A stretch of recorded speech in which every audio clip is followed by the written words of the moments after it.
Most of us were never really taught how to talk about our feelings. We were taught how to talk about facts, about what happened, about who did what, but not about what it felt like, or how to put that into words that don't sound weak, dramatic, or broken. So we learn to go quiet, or sarcastic, or angry. But silence is still communication. It just speaks in symptoms instead of sentences. Some people believe that talking about feelings makes things worse, when in reality, expressing emotions reduces physiological arousal, which was found in a study all the way back in 1997, and suppression increases our stress hormones. Some people think people who cry or get emotional are unstable. In reality, emotional expression correlates with higher empathy and relationship satisfaction. Another myth is if you can't articulate feelings, you're emotionally unintelligent. In reality, emotional literacy is learned, not innate, like learning a new language after years of silence. It's easy to tell yourself that talking about your feelings won't change anything, that it's pointless, that nobody really cares, that it'll make you look weak, dramatic, or needy. So you swallow it. You say you're fine.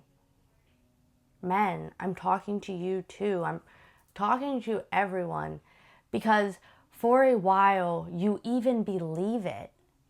But here's the truth. Unspoken emotions don't just disappear, they reroute. They show up in your body as headaches, stomach pain, and exhaustion. They show up in your relationships as distance, irritability, and overreactions to small things. They show up in your self-talk as guilt, shame, and statements like, I don't even know why I'm like this. You don't talk about your feelings because it's comfortable. It's uncomfortable for everyone. You talk about them so they stop controlling you from underneath. When you name what's going on finally, you bring it from the survival brain into the thinking brain. You give your body proof that it's safe to know what it's feeling. And that alone changes the chemistry of your brain and your body. It lowers cortisol, steadies your breathing, and lets your nervous system stand down, let its guard down. Communicating your feelings doesn't make you weak at all. It makes your wiring honest. It improves your wiring. It invites connection where silence used to build walls. It helps people love you in the way you actually deserve and need to be loved, not the way they're guessing. And it shows your younger self, the one who learned to stay quiet, that they don't have to hold it all in anymore. So yeah, it might feel dumb at first. It might feel awkward, clumsy, or like you're doing too much. But the alternative is carrying those emotions that were never meant to live alone inside you.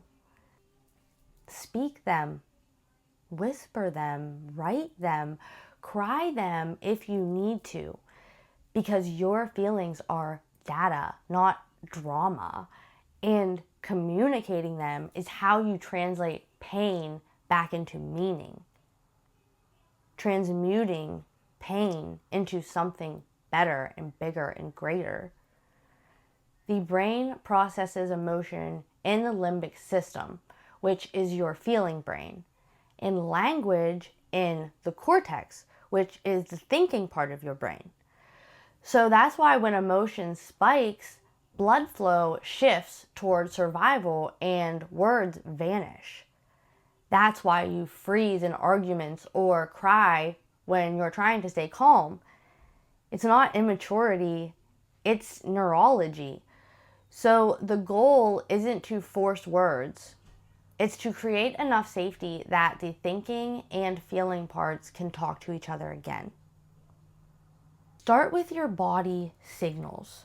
Your body often knows before your brain does. Try phrases like these. My chest feels tight, or my stomach drops when I talk about that, or I notice I keep clenching my jaw. That's emotional communication, just in physical form. Once you identify the sensation, you can connect the word. I feel anxious. That's why my chest feels like this. I feel disappointed. That's why I keep clenching my jaw. I feel unsafe. Sometimes saying I feel angry feels too final. So then soften it. A part of me feels angry, or a part of me is scared. This makes space for complexity because multiple feelings can coexist. Duality exists. It invites curiosity instead of judgment. When you don't know how to start, try this. Number 1, say, I feel blank. Number 2, because this. Number 3, and I need blank. So I feel blank because blank and I need blank. Example, I feel overlooked because my ideas weren't acknowledged and I need some reassurance that they matter. It's structured, but it builds emotional safety both for you and the person hearing it from you. Some feelings won't come out in words. They need motion, art, or sound. Write unsent letters. Record voice memos just to yourself and delete them. Draw shapes. Use color, paint, move, walk, stretch, shake, dance. Emotional energy doesn't disappear. It transforms. Expression doesn't have to look polished to be healing. You don't have to dump your whole emotional autobiography. Try saying small truths in real time. That actually hurt a little. Or I'm realizing I feel disconnected. Or can we pause for a second?